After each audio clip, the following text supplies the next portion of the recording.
moderator will be Trevor Ncube. A round of applause as our panelists come up. A round of applause, ladies and gentlemen. Thank you.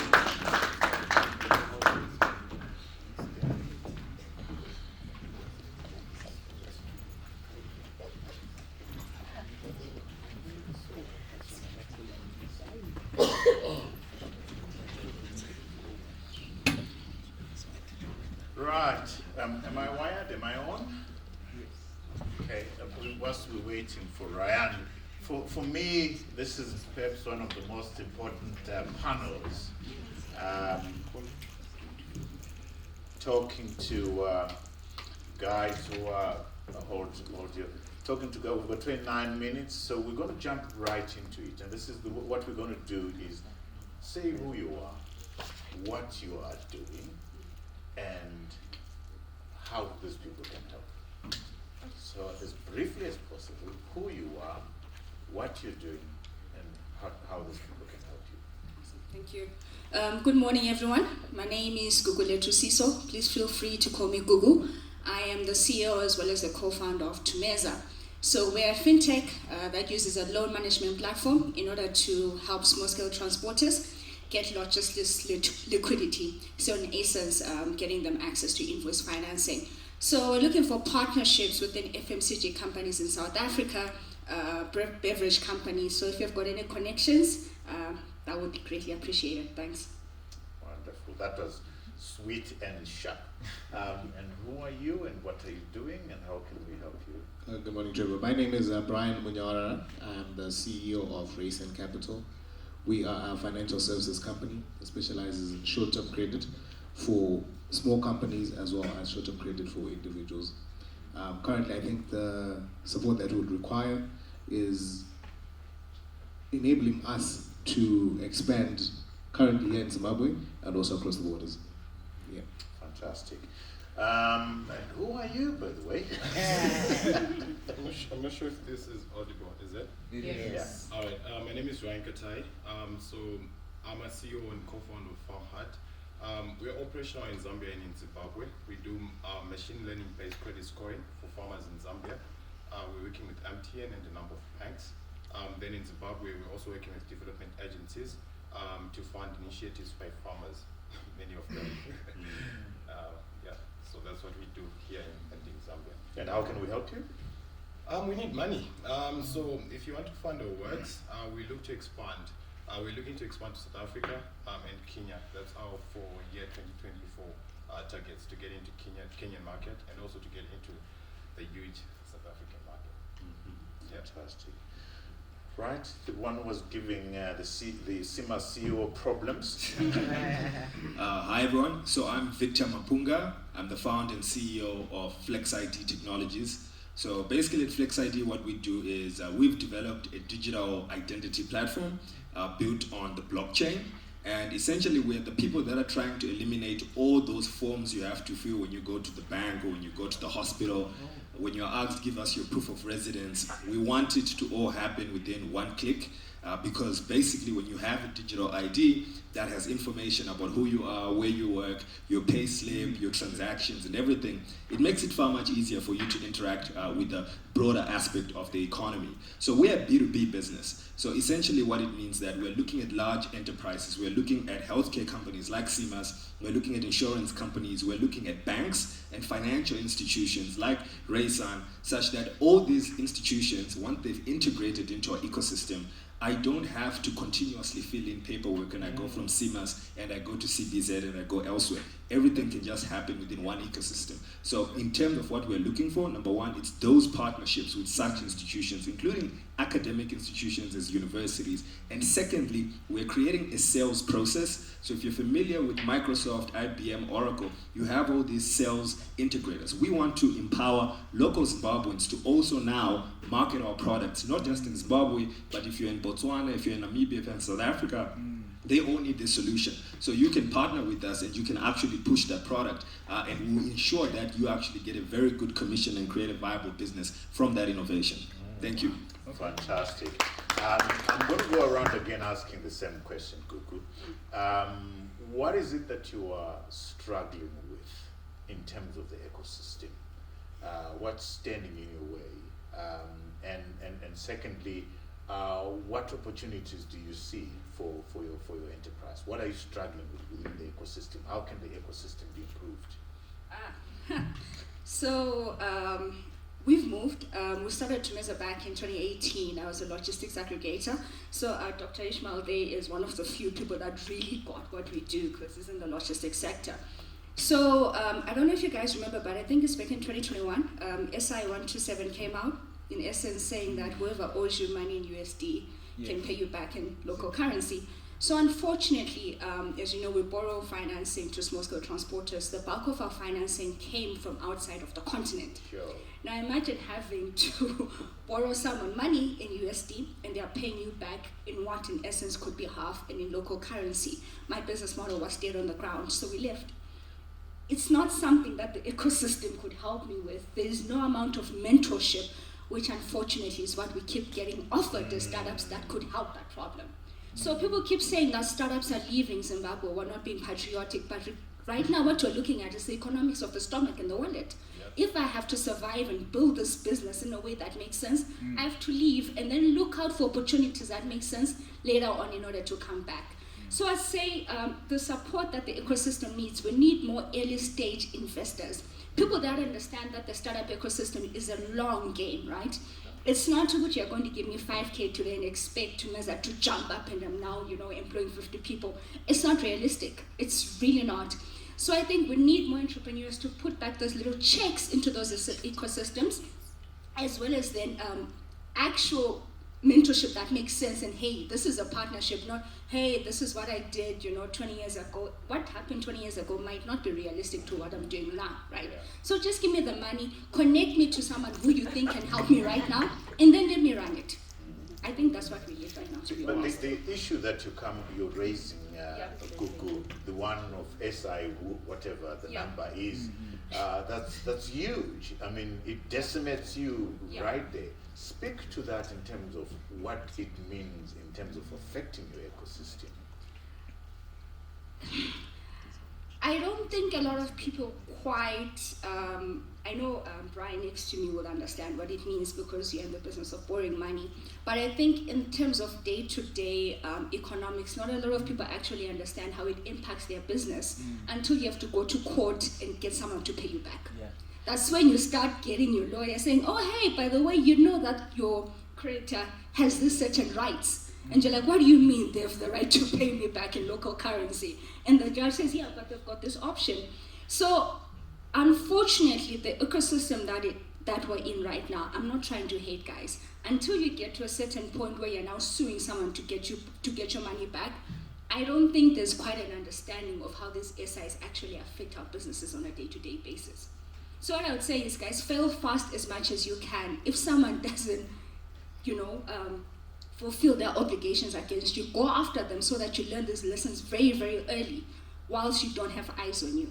Because as you can imagine, if you're now, a $10 million business, things become complicated, but if there's no one watching you right now, I think you can make as many mistakes as you can. Wow. Yeah. Wow.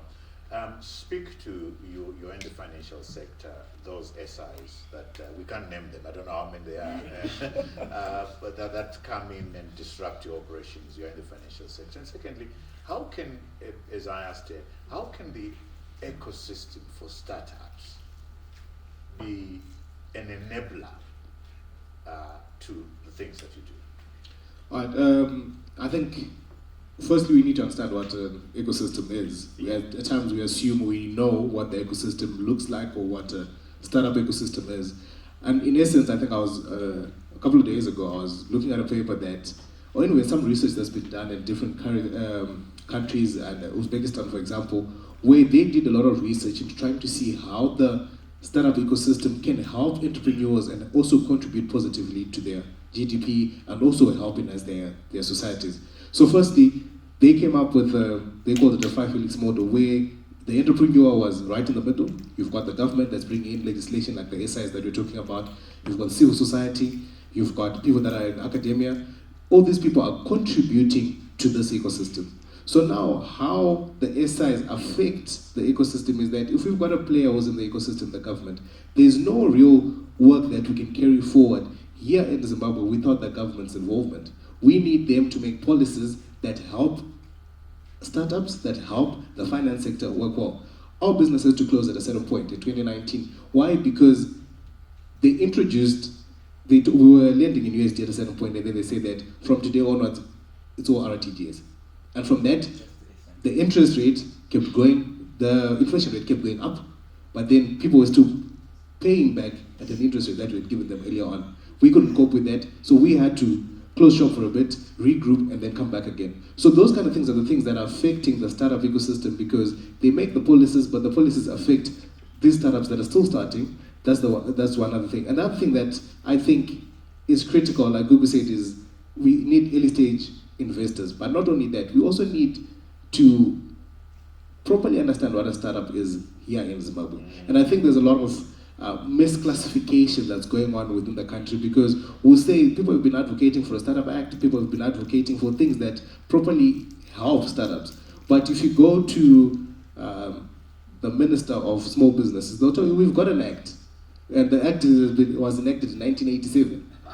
But now, with how the issues have changed, how the dynamic, the landscape has also changed, I think it's important to review all those things. Yes, we can add. And I think there are a lot of gatekeepers that are blocking young entrepreneurs from entering to contribute positively, because if we invest into Raysun Capital, if we invest into Thumeza today, those are players that are going to, if done properly, those are players that are going to help contribute significantly to the economy. Wow. Ryan, I get the sense that I don't know what I'm talking about. So help us here. Is there an ecosystem for startups? Point number one. Point number two, do you think I understand what a startup is? So Trevor, I think you know me for being cat and honest. No, you don't know what a startup is, and no, there's no ecosystem. Okay. So, you know, Vuli, I like him, I respect him so much. He delivered something that was very inspirational yesterday. But then the question Victor asked wasn't directed to him exactly, but it was a message to, you know, big companies here in Zimbabwe, right? That companies here in Zimbabwe are just subsidiaries of Google, Amazon, Microsoft, etc. Right? But then we can build the stuff that they are actually paying thousands of dollars for, like even hundreds of thousands for. We can build that. So there is no integration between the startups that we have here and the big business. Why? Because the reason why startups are built is because I go to SIMAS, I get a service that is not satisfactory, and I'm like, how am I going to improve this service? So I ramp up either my tech or even some little bit of, you know, fine-tuning of that model, and I start putting out there in the market. But then my sole goal is to disrupt whatever the process they are doing. So when I start a startup, I'm not trying to overtake them in the market. I'm trying to ensure that whatever happens after is different from what was there before. That's why it's called a disruption. So either they're going to acquire me, or I'm going to outgrow them and take them out of the market entirely if they don't grow. So in Zimbabwe, no company is willing to fund startups. No company is willing to acquire startups. All they see us as is these small businesses or maybe competitors. So instead of us partnering or working with them, let's make the product that looks exactly like theirs. What you don't have is a hunger, grit, and energy. You never. It's not about the app. It's about the idea behind the app. Anyone can ramp up an app. It's not IP, it's just an app. What's behind the app is what drives the whole energy. So in Zimbabwe, no, we don't have an ecosystem. You know, I always cry about it when I see our ministers, because we have two that cross-pollinate into our startup ecosystem, right? With the Minister of ICT and with the Minister of Small and Medium. You know, it's so long, the ministry, I can't even spell it, right? But then, if we try and put it together, I want you to look at what Nigeria is doing with Tijani, the Minister of Innovation. Man, I would be a Nigerian citizen today. Because all he's breathing and living is, how can I make this ecosystem better? And he's someone who comes from, so it's like you take Pedzi from Old Musho 825 and you make him a minister. Because he has conversed with Ryan before, he has conversed with Google before, he has conversed with Victor before, with Brian before. He knows what startups are. That's our minister of small to medium and I can't even spell it. Know about what OpenAI did last week. There's a minister of ICT, know the groundbreaking innovations that are happening in blockchain. Does she even know that CZ was fired? Does she? So where are we going? So to my point, no, we don't. No. What's the question? Yeah. Okay, well, that's Ryan, and Ryan talks like that to me. I don't know startups, I don't know ecosystems. And that's the truth, I think, that I wanted us to realize. And so we need to be saying to ourselves, how do we get to understand this space better? And if we indeed believe that this space is the future of the economy, we need to understand it and begin to enable it. So Ryan is saying there is no ecosystem. Do you agree? 110%. Okay. We do not have an ecosystem. Okay. Because by definition, I think the word ecosystem originally came from biology. Yeah. And what they meant by that is if you look at the biodiversity on the planet, everything feeds into each other. It works in perfect harmony, right? When you have a farm and you kill the snakes on your farm, you're going to have an infestation of rats. Yeah. So it is that ecosystem whereby all these different players contribute to the overall outcome. So when we talk about a startup ecosystem, what are we saying? We're saying a startup plays an integral role in the economy that ensures we're able to leapfrog. There is no need to host a lot of conferences where we talk about the fourth industrial revolution. But our corporates are not going to be the ones to do that. You know, Delta is not going to do fourth industrial revolution. We have to be honest about this stuff. It is going to be a startup that is going to discover something either in artificial intelligence, either in biotech, either in blockchain, either in crypto, and they are going to be the ones to take us forward. In 2017, Zimbabwe had an amazing opportunity to be the leader in blockchain and crypto. But unfortunately, at that time, we had individuals that decided to actually, to kill a baby before it actually grew. And what it meant is we lost out on $1 trillion opportunity. Venture capital is agnostic that to... That breaks my heart right there. I hope it breaks your hearts, guys. Yeah? And today, we're talking about artificial intelligence, and we're being left out once again. Why? Because, as Ryan was saying, Victor is going to approach Organization A, this is my company. Organization A is going to have executives who are going to say, you know what, we might as well just do this by ourselves. That's a problem. Why is it the hottest Fintech product in Zimbabwe right now was created by guys who sell deep fried chicken? Inbox is a product of people who sell chicken.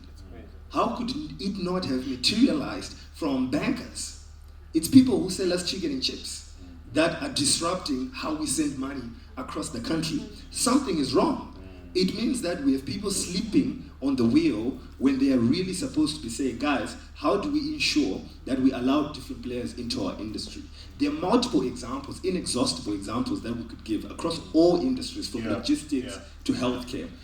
We just surfacing the issues, Gugu. I'm going to come to you in terms of the issues that Victor raises. How do you see the model being of the interface between the corporates and your space?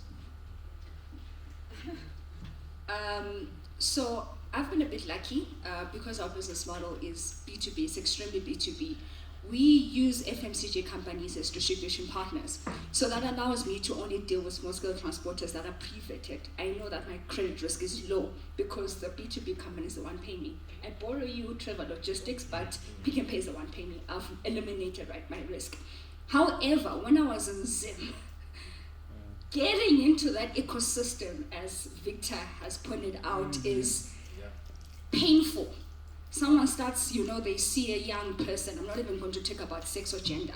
A young person. Oh, is this your father's company? Oh dear. Why would you think it's my father's company? Why are you expecting to talk to someone older before you even try and hear me out, right? 1.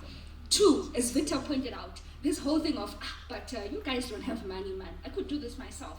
Next thing you know, two months down the line, we've seen the exact same product internally. 2 months later, they've tried to do a launch, but it's dead in the water. Why would I ever go back and try and create a relationship with that entity again? And then people say that, oh, but you startups, you don't exist, you don't come and talk to us. Why would I want to talk to you? There's no value addition that you're offering. You're actually making my life harder. The only thing that we're now seeing is, rather, let me create value and sell to you. Then at least I know I've got money in my pocket, right? Then you're going to say, Gugu doesn't want to add value to the market. Yeah, she's taking away jobs to SA. But what value are you giving me in return? Look at the SA ecosystem. Imperial Logistics, sorry, I'm a logistics person, is literally buying up all the startups in the logistics sector, and they've got power. Who's doing that in Zim? Who? Wow. No one, right? So I could go on, but let me let it go. Yeah. No, don't let it go. So we're not letting go of the things that upset us, because it's attending to our pain points that we bring about change. So we don't let it go. I'm the only one who's allowed to disengage from politics. I'm not allowed to do anything of that. So, Brian, go back to that space of corporates interfacing with startups, and what's the ideal way of doing it? Does it exist in the first instance, and what's the right way of doing it? I think maybe there's an attempt to try to do it, but it's not working. Okay. I'll give an example. In 2018, I approached a local bank. We wanted to get some financing. We met all the requirements. We had the business plan, we had the AAA collateral, we had everything. The business manager at this local bank said to me, I saw your application, but unfortunately you're very young. Wow. So I'm not going to take your application any further. Is that real? Is that for true? For real? Yeah, I'm not joking. Wow. I'm telling the truth. And I say to him, why? He says, but at the point, my age didn't matter to, even for them, according to their own requirements, I met that criteria. So I believe that there are a lot of gatekeepers, and you might assume that the gatekeepers are people that are right at the top. But at times, the gatekeepers are the people that are front-facing, client-facing, the business managers, the head of SMEs, or whoever that we're going to present these particular solutions to. I want a service from you, that's one example. I also want to collaborate with you because we want to integrate how we give credit to individuals, but then still the people that are gatekeeping, that are causing problems to continue. So now we affect and we kill the startups within the ecosystem. And I don't think that there's any growth that's going on. And I think a lot of education needs to happen, not only to the startups, but to the people that are within society. People like you, Trevor, that are the people that have got voice of reason to try and change the perception of what startups are, the CEOs, the people that are up there that can actually do that. And the second point that I would like to make is that I think within our financing model for startups, there's a lot of work that needs to be done there. Currently in Zimbabwe, you would find very few angel investors or people that are willing to fund startups. And even if they do, with no offense to Old Mutual, some of the cash prizes that people get after having entered those competitions are limiting, because with the money that you're getting, for you to really grow your business, for the business to be sustainable, you really can't do that. So either we're going to collaborate together, because we see Old Mutual is trying to do it, Stanbic is trying to do it, Backgate is trying to do it. If they were to come together, put all their money together, have all these innovation hubs, focusing on that kind of prize money that could, if in the event that you actually do get the money, it is going to be sustainable to change your business. We need VCs in Zimbabwe. The private equity firms are cutthroat. The rates that they're offering the startups are unrealistic. So we need all these players to come and be a part of it, so that we finance the businesses, finance the startups at an early stage, or even whatever stage that they're at, so that they grow. Wow. You remind me of somebody that I absolutely love and admire, Chad Marco, who I'm sure some of you know. When I'm talking to him, he says, Trevor, I do not want this word innovation hub because it has messed up the startup space. Ryan, to you now, what are the 3 things that you would say as we depart from here? Ideas Festival delegates, can we lobby to have these things done? What would be those 3 things? So the first one, Trevor, we need to stop this. I don't know. I think you need to coin a term for it. So in some industries, it's greenwashing. Yeah. But then it's like they're trying to use startups to wash up the images. These corporates, these funny businesses, right? You can't award someone that money. It's not enough to even do anything, right? The money that you spend for your marketing budget and hiring people you're calling mentors is actually more than what you're giving the startup. So Trevor, you have a voice, and I love your voice because you say Thank the you. truth. Thank you. Startups are in hunger. They are suffering. So number one lobby is to stop these businesses from using us as their fronts, right? You know, just another business wakes up and says, we're supporting startups, we need to have an innovation competition, blah, blah, blah. Yeah. You know, brand it, blah, blah, blah, blah, blah. Take them through some very long time, you know, mentoring them. Dude, I went through mentorship for years, right? Then I went through mentorship through the US. And I was like, it wasn't talk, it was money and talk. Then I was like, talking, I will listen. Do you get my point? Yeah. Yeah, it's all talk and I'm angry. It should stop, Trevor, and we need to rally that core. It's enough. So that's number one. Number two, the Minister of ICT and the Minister of Small Businesses and whatever the long term is, we need a differentiation there. Which one is in charge of innovation, right? So we know who to approach exactly. Honestly, I don't know which one exactly we actually like. And maybe, Ryan, sorry to jump into your stride there, to say, do we actually need the two ministries to be doing what the space needs? Or if this is so hugely important, should we not look at structuring something that is going to enable the startup space to be invigorated? Maybe those are the questions, because the structures that exist might blind us to the work that needs to be done. So the question is, what work needs to be done? What structures need to be put in place for that work to be done? All right, so my emphasis on these ministers is we need to have a startup act in Zim, right? Nigeria is actually working on theirs. It's actually like, you know, coming through together. Why we need an act is because I cannot pay the same taxes that CIMAS pays. That's not fair. Yeah. Right? I cannot pay the licenses that I charged by city council when I'm operating in town, because I die before I even do anything, right? I cannot pay NASA the same amount of money that you, Trevor, pay. You get my point? So there's a lot of things that we need to look at. Then I'm not a small business. I don't want to be some siangwa. I'm not building a tuck shop here. So don't measure me with your mindset of saying, oh, here's a small business. No, I want to be Google. So I'll give me the infrastructure to build a Google. So with me, we need to have that lobby to say, if you're going to build a startup act, I need at least to have the conversation intelligently with the team in a ministry that even understand where we are coming from. Because it's going to come from a point of view of blockchain. And I also struggle to understand blockchain sometimes. Now imagine government understanding what blockchain is. But then you are the only people who actually can translate that for us. So that's my second point. My third point, quickly, we need a reformation of young people. A startup is not a small business. And I was disappointed by the pitches that were there yesterday. Right? We need a standard. We have a standard. Let's maintain that standard. Don't disappoint us. Don't put a label on us. It's Nabasa, a professor who was a deputy prime minister teaches you how to pitch. I can pitch better than him. We can bring me another day, we stand on this stage, I can pitch better than him. Because it's my industry, it's my space. I own it, we own it.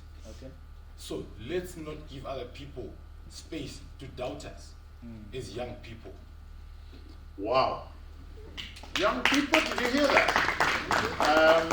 Victor, we're going to end with you. And then we're going to take a couple of questions. We've got 41 seconds left, so we're going to take, I love your passion.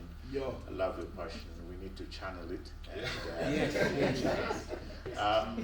Victor, what would be, I mean, if you could just sum up the sentiment that's come here and point us to where we ought to be going to create, so I think we agreed, baseline, we don't have a startup ecosystem. Baseline, we don't understand what a startup is. Baseline, we're confusing small enterprises with startups. I call them Ncube family and associates and startups. Talk to us about, sum it up, and where do we go from here? Well, Trevor, I think what everyone witnessed today are young, patriotic Zimbabweans who want to build not only their country, but they want to build Africa, and they want the rest of the world to benefit from what we build from here. Unfortunately, they've done so under war zone type of conditions, where they've had to wrestle every institution, every individual for their voices to be heard, which is why she's out of the country, which is why he's out of the country, which is why I'm out of the country. Not because we don't want to be, because when we wanted to be, it was extremely difficult. So in terms of the way forward, because I think we have exhausted the problems, there's quite a lot of them. But in terms of the way forward, number one, what we actually need to do is to understand that to build an ecosystem, it has to start from somewhere. I like what the bishop was saying. So let's start from what we have. The norm. We have startups. They are sitting right in front of you. Most of them are out of this room. We have startups. Let's start from the first principles. How today can we actually ensure that in your businesses, whether it's at Alpha Media, whether it's at CMAS, whether it's at Old Mutual, right here and now, let's make a pledge to say now we are getting serious about building a startup ecosystem, not an SME ecosystem. Yeah. Because if we wanted to do SMEs, we'd be doing bakeries in the villages. Yes. We are not doing that. We want to build the Microsofts and the Googles of this century. So we are saying from this moment in time, regardless of what institution, even at a church level, there are faith tech companies worth billions in the world. Yes. We just don't know this. Probably the ministry in Zimbabwe is one of the largest multi-billion-dollar industries in the whole country. Who is building for those individuals? It's time we modernize every part of our ecosystem and take a pledge at an individual level. As we said earlier, it starts in the home. Absolutely. Let's fix our home. Let's start saying to each other, how can we ensure startups are actually now an integral part of our economy and start to respect them. The reason Ryan is so passionate is because he feels disrespected. He goes to New York, and in New York, they are applauding him. I go to Singapore, I go to Dubai, they are giving me awards. I was invited to Davos. I went there not because a Zimbabwean invited me, because some Saudis invited me. Yeah. We've written papers that are being used by other governments. But what is our own nation benefiting from us? Wow. I want to stop you there. That's so painful, isn't it? And then we say we don't have what it takes for us to be who we want to be. But we have got this brain sitting here whom we have driven out of the country because of our conduct. I'm so touched, guys. Unique, if you don't mind, I'm going to take over from you and say, guys, questions, please. Very sharp questions and very sharp interventions. We don't have time. We have 11 minutes now. There's a hand up there. There's another hand up there. Let's be very quick. Oh, sorry. There's another hand. Is that a hand there? Yeah. Right. And who are you? And what do you want to say? All right. My name is Tino. I just wanted to ask, the one point that you were hammering on quite early on was about the money that startups or small businesses, which are starting and getting, and you're saying it's not enough. Do you think that's a fair statement to make, given that there are a lot of budget cuts and everything that's going on in the country? Like, most of these corporates are already struggling, and clearly these guys have been seeing a lot of benefits. Are you saying that they're not doing anything at all, or they're having the wrong approach completely? Short response to that? So to answer to your question, everyone in the world right now is struggling. I think, in the US, they're going through, money comes from the US. When the US calls, everyone, goes to bed. But then, nothing has changed in as far as the corporates have funded anybody when it comes to startups, right? So, to me, it has been the ICU since birth, right? Number one. Number two, we are building companies that are supposed to compete on an international scale, right? So you cannot expect me to live on an RTGS budget when I'm competing with someone who's being churned out of California, or someone who's being churned out of CO, right? It doesn't make sense. You're making me an SME from the point of inception. So if you don't afford me, don't just sit down. And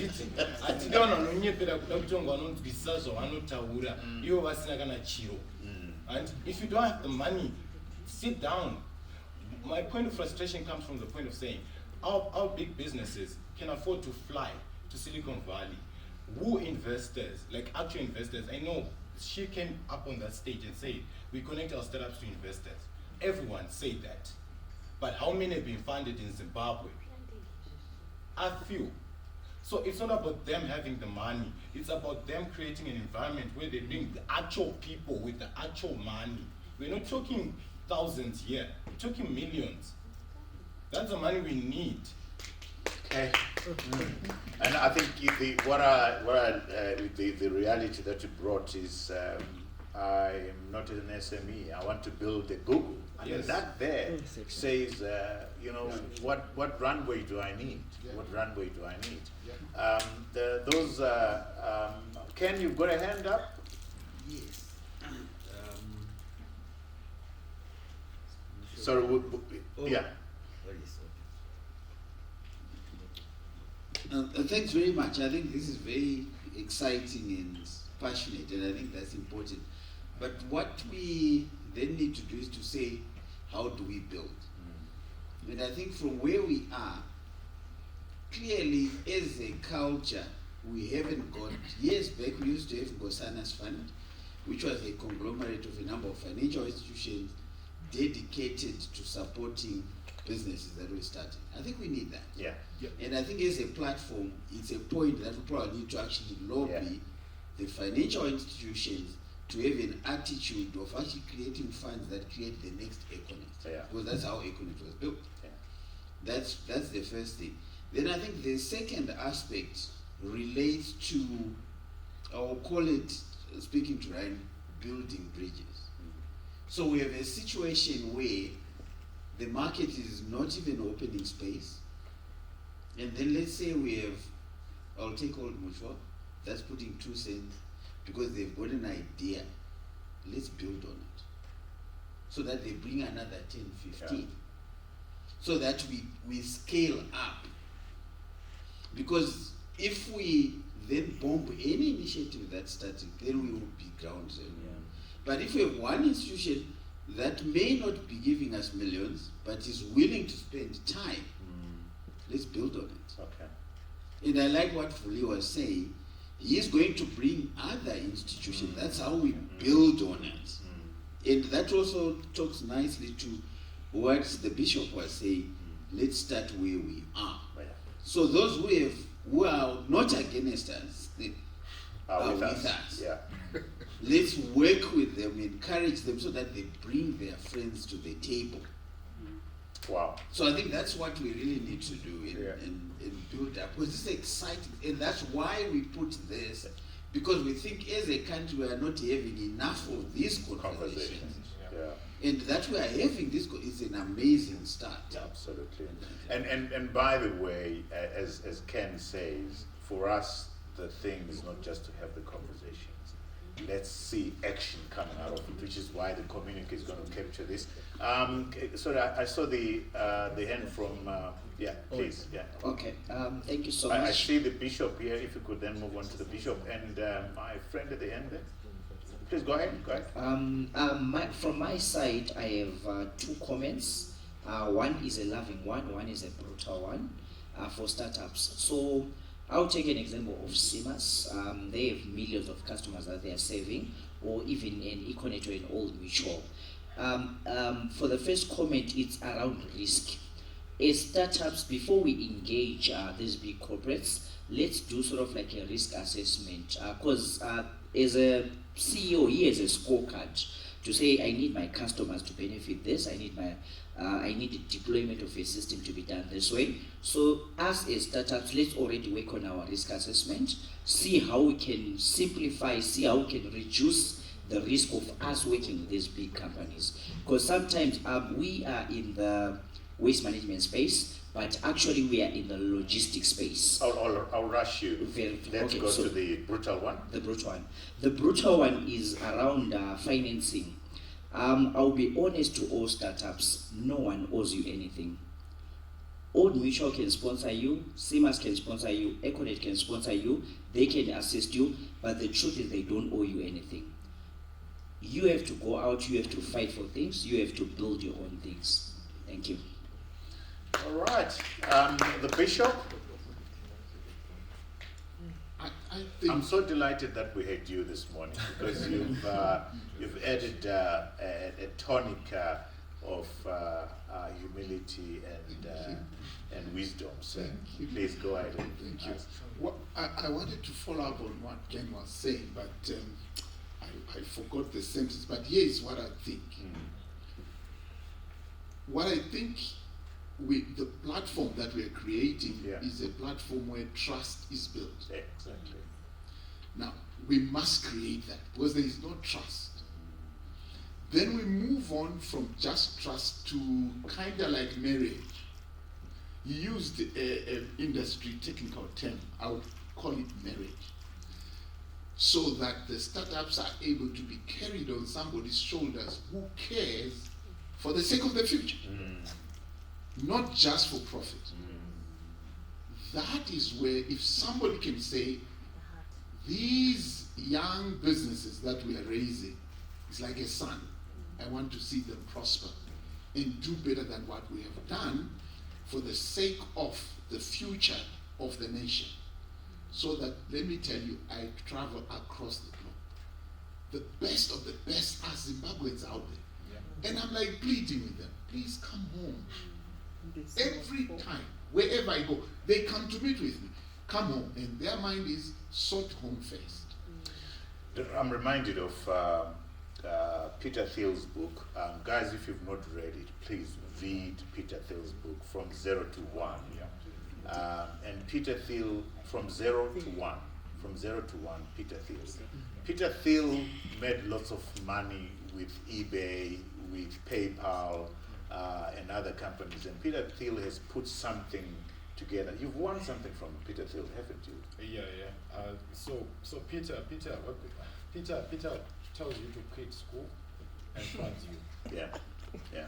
So Peter Thiel has put up this thing. I think for me it's a model, Ken, and Bishop and everybody else, in terms of caring these guys. So Peter Thiel doesn't believe in formal education. And if you look at the Silicon Valley guys, they are all college dropouts.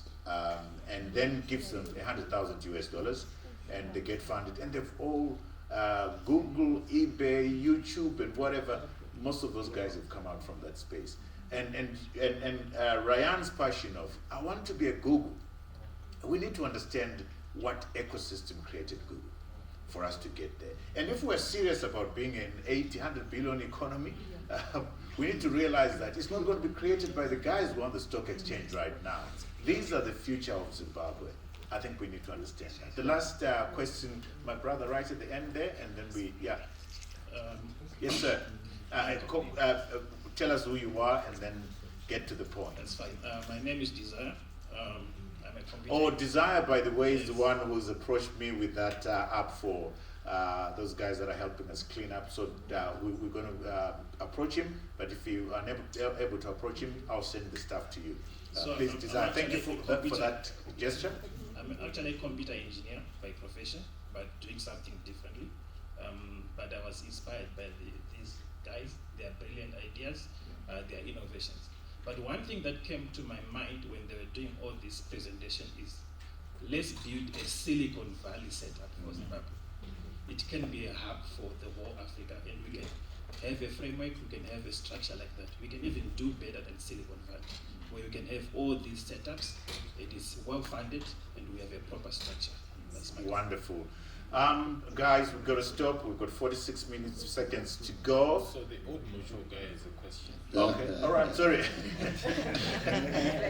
My apologies. Hi guys, my name is Pedzi Chingwanda, and I'm the innovation consultant for Old Mutual. I have a very direct response for, especially for startups. I work with startups, by the way. I love them and I advocate for them. The one biggest problem, I believe, that could somewhat help the startup ecosystem is startups taking their position.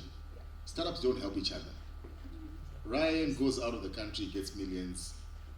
You do not get even 1 or 2% of fraction and say, I know in Thumeza that means money. Simas is not going to do that for you guys. You're going to do that for you guys. Because you need to understand, again, the backstory. Someone talked about, we need to understand the ecosystem we're operating in firstly. The people who have established businesses now, they built those businesses off hard work, sweat, and breaking their backs. No one gave them the CMACs, let's talk about the local businesses. They had to strive to create their businesses and create their own ecosystem. Do not expect the old mutuals, the CMACs, to build your ecosystem. You have to build it yourselves. You know what it looks like. They will give you 5,000, 10,000 because of the minimal pressure that you give. To say we should have a competition. So more pressure, more money, eh? Yeah. That's what it is. Yeah. But if you come with 100,000 and you say you are creating a hackathon, a competition, and you fund the best startups, that will create pressure. Government will listen to you because you're making action. But as long as you keep complaining, you will not have the change you're looking for. Wow. Here to know. Fantastic. Let's do this. Let's give these guys a round of applause. Wonderful panel.